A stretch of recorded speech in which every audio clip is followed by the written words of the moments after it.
Guys welcome back to my channel. और आज के इस क्लास में हम इस तरह के वाक्य को इंग्लिश में बनाना सीखने वाले हैं, जैसे कि जरूरत से ज्यादा मत सोचो, जरूरत से ज्यादा मत खाओ, जरूरत से ज्यादा मत बोलो, जरूरत से ज्यादा मत लिखो। तो यहाँ कॉमन क्या है? यहाँ कॉमन है जरूरत से ज्यादा, यानी जरूरत से ज्यादा।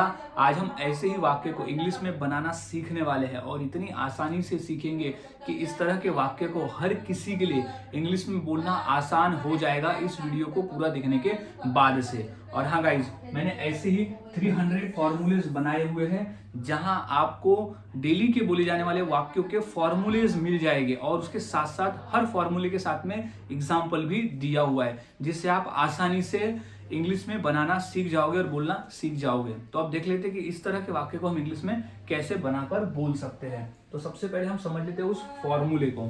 तो गाइस, फॉर्मूले की शुरुआत होती है सबसे पहले डोंट, क्योंकि हम यहाँ मना कर रहे हैं। मना कर रहे हैं इसलिए मत, यानी डोंट। अब कौन से काम को मना कर रहे हैं वो V1 में आ जाएगा, वो जो कि है वो क्रिया। अब डोंट V1, अब वो मना कर रहे हो काम को करने के लिए। अब ऑब्जेक्ट, अब आता है more than enough. More than enough का ही मतलब होता है कि जरूरत से ज्यादा, जरूरत से ज्यादा। तो मोर देन इनफ यहाँ जरूरत से ज्यादा है कि मोर देन इनफ जरूरत से ज्यादा, मोर देन इनफ जरूरत से ज्यादा, यानी किसी काम को तुम जरूरत से ज्यादा मत करो, इसलिए हम डोंट लगाते हैं, क्योंकि नहीं करना है आपको जरूरत से उसे ज्यादा किसी भी कार्य को जो कि आपको सिचुएशन के हिसाब से बोलना होगा। तो don't plus V1 plus object plus more than enough, बस। अब यही फॉर्मूले को याद में रख लेना है। अब इस फॉर्मूले के आधार पर हम वाक्य को बनाना सीखते हैं। तो सबसे पहला वाक्य हमारा है कि जरूरत से ज्यादा मत सोचो। सोचने का जो काम है तुम जरूरत से ज्यादा मत करो, हम इसे कहना है मना कर रहे हैं। तो सबसे पहले आ जाएगा डोंट। यहाँ डोंट का मतलब होता है कि मत, डोंट। अब V1, अब कौन सा काम है जो जरूरत से ज्यादा मत नहीं करना है, वो है थिंक, यानी सोचने का काम। तो think, don't think, don't think.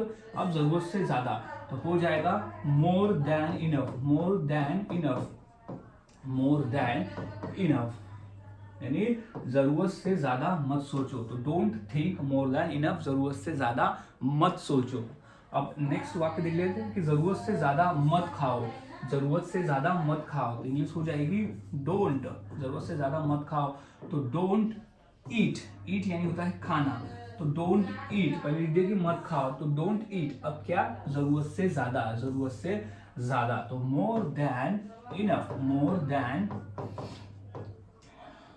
More than enough, more than enough, यानी जरूरत से ज्यादा मत खाओ, जरूरत से ज्यादा मत खाओ।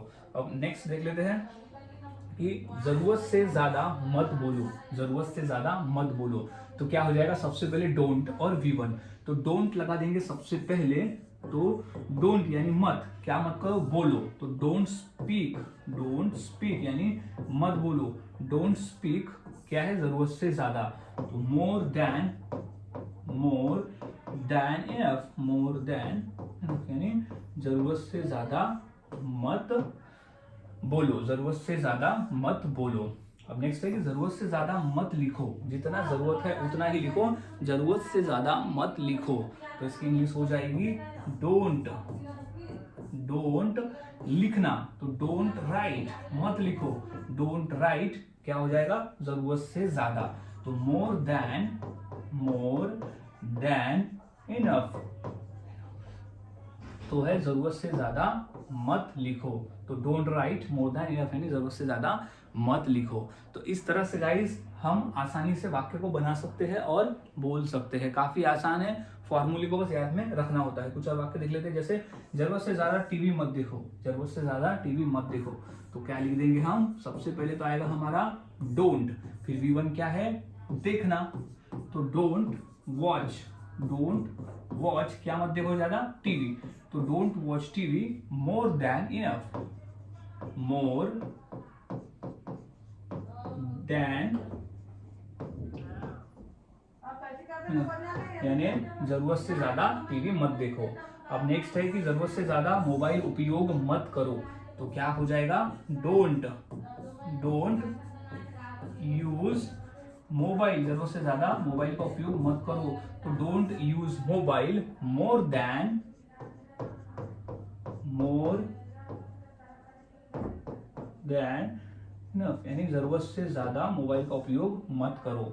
सो गाइज इस तरह से वाक्य बनाए जाते हैं और बोले जाते हैं, काफी आसान है, बस फॉर्मूले को याद में रखना होता है। अगर आप फॉर्मूले को याद में रखते हो तो आप आसानी से ऐसे वाक्य को इंग्लिश में बनाना सीख जाते हो और बोलना भी शुरू कर देते हो। तो बस फॉर्मूले को याद में रखना है और वाक्य की प्रैक्टिस करते रहना है। तो अब इसी फॉर्मूले के आधार पर मैं 2 वाक्य देता हूँ, वो 2 वाक्य की इंग्लिश क्या होगी मुझे कमेंट में जरूर बताएं। जैसे जरूरत से ज्यादा मत घूमो और जरूरत से ज्यादा मत पढ़ो, तो ये 2 वाक्य की इंग्लिश क्या होगी मुझे मेरे कमेंट सेक्शन में जरूर बताएं। और वाक्यों की प्रैक्टिस करते रहे, जितना अधिक आप प्रैक्टिस करोगे उतना आसान होगा और उतनी आसानी से आप बनाकर बोल सकते हो। सो गाइज आज की इस क्लास में हमने सीखा कि जरूरत से ज्यादा वाले वाक्य को हम कैसे बना सकते हैं। तो बस इसी फॉर्मूले को याद में रखना है और वाक्य की प्रैक्टिस करते रहना है। जितना अधिक प्रैक्टिस करोगे उतना आसान होगा और उतने ही आसानी से आप बनाकर इसे बोल सकते हो। सो मिलता हूं ऐसे ही और नए फॉर्मूले के साथ अगली वीडियो में। तब तक के लिए चैनल के साथ बने रहे, वीडियोस को देखते रहे और इसी तरह से प्रैक्टिस करते रहे।